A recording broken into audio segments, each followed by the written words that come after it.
Hi folks, Scott from Clearwater Farms doing another video today from inside the shop. Still kind of gloomy and rainy out, but I got the brush hog off my Gravely and I got the blade off it and up in the vise, and I just thought I'd do a video to show you how I sharpen these blades.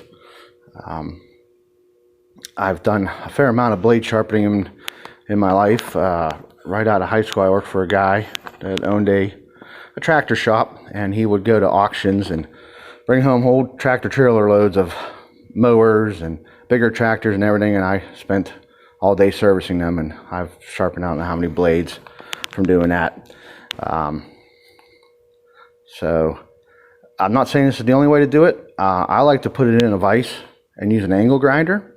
I feel I have more control over the blade angle with that.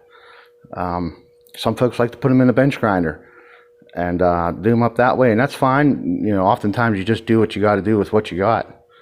But this is how I like to do. This is how it works. You know, I'm a firm believer that there's many right ways to do something. As long as the end of the result is the same and nobody gets hurt doing it, then we're all good. So I'm going to set the camera up here and kind of, well, you know what? We'll take a look at this here blade first. Let me set this down for a minute.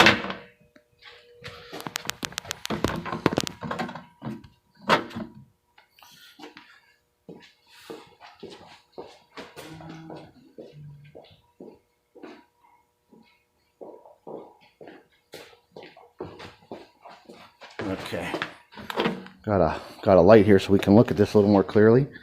So let me see if I can maybe set you guys down for a little bit.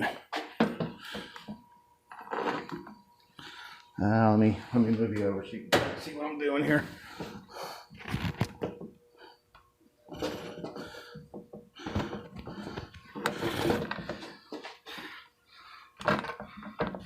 Okay, that's a little better.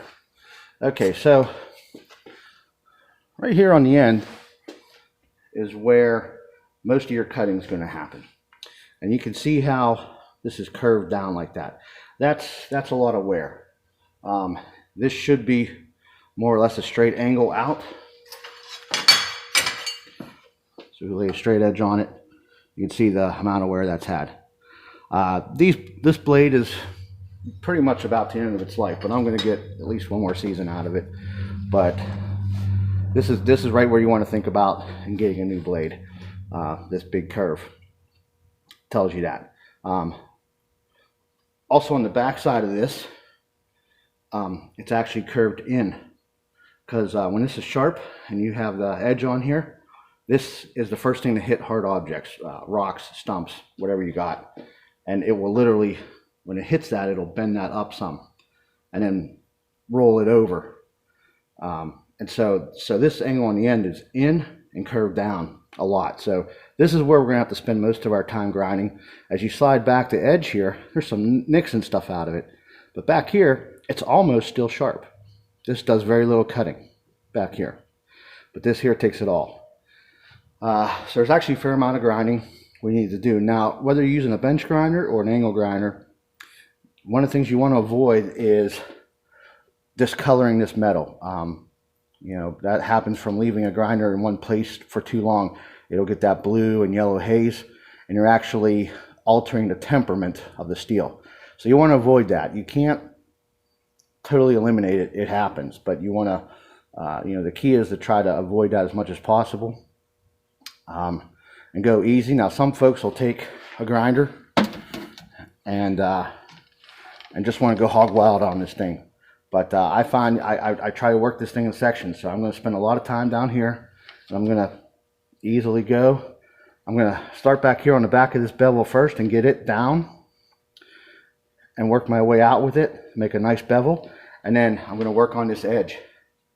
And you know, this edge being thinner metal, it's going to want to discolor like that easier. So I'm going to work on this edge a little bit, and then I'll come back in and work a little bit. Then I'll come back here, and you know, I'll try to, and then you know, I may also then move out to here. I'm trying to let this cool down for a while before I come back to it. So those are kind of things you just want to keep in your mind. You don't want to heat it up too much and discolor it. And you want to make the, you want to the way you want your edge done. And of course being safe. So safety glasses, of course. I do a fair amount of welding, and so I use welding gloves for a lot of this. All right, I'm gonna move you guys back some.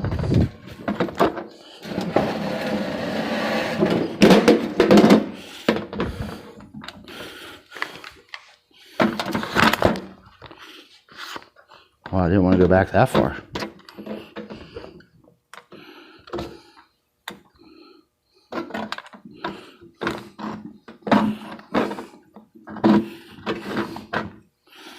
All right, bear with me here, guys. We'll get it together. Unfortunately, I'll keep bringing you guys up to show you the progress here. Okay.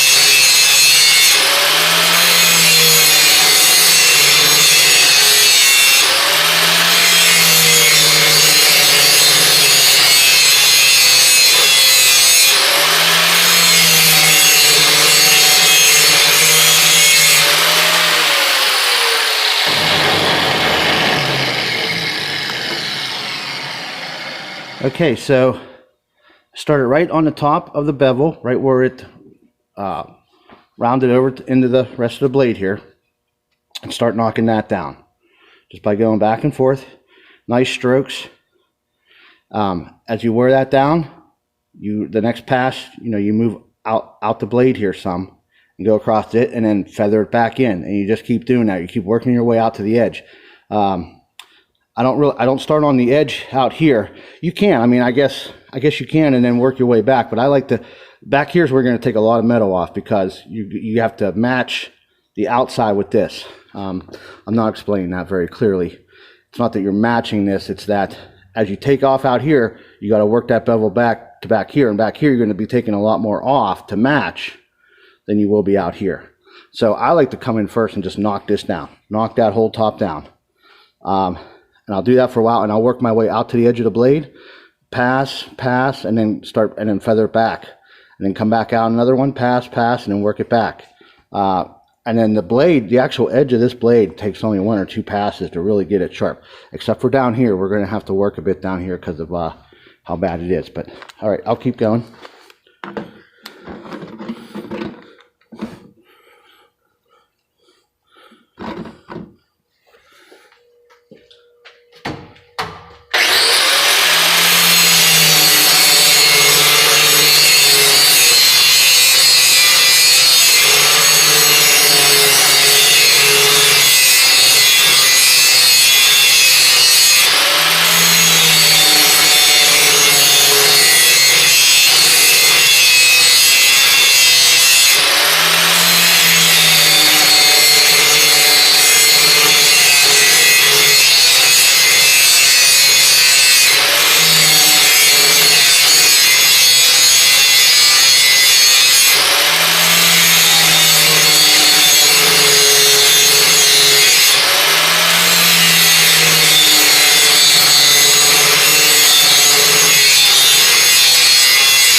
Okay, so we're progressively working it back here.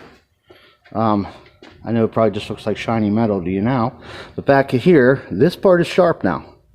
I'm not going to spend any more time back here.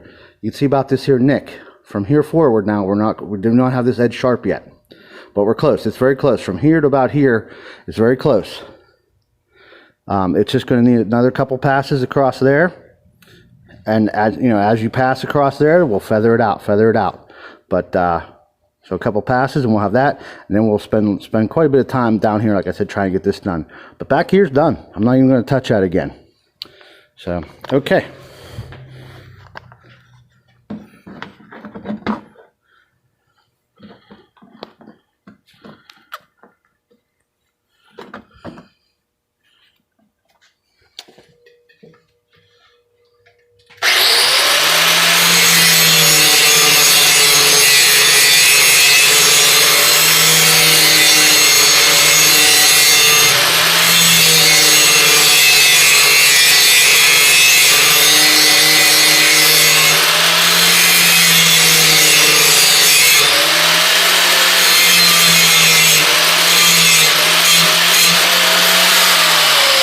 Okay, so that part's done. Now I'm just going to work on this rounded edge, and then when we're all done, I'm going to take some long polishing passes. Just real, I'll be pressing light on the grinder and just back and forth long. But you don't have to do that. But I like to just give it that nice touch.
Okay, so you saw me really working on that. I had to take quite a bit off there just to get that back down to the bottom of the blade here, get that edge back down. So now I'm just going to take some polishing passes. As I said, this part isn't necessary. I just like to make it look nice.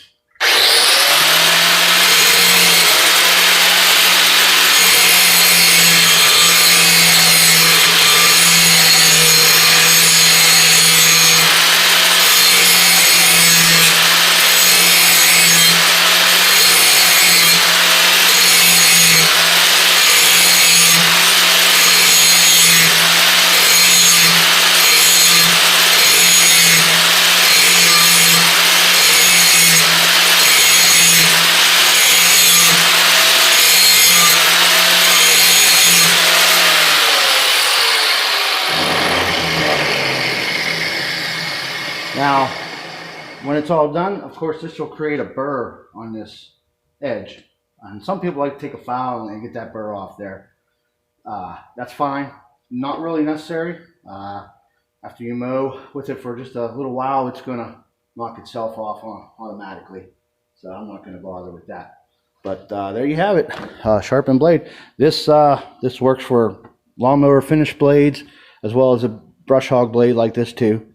Brush hog blade is thicker and needs a little more time and effort to do, but basically the same technique. All right, well, thanks guys.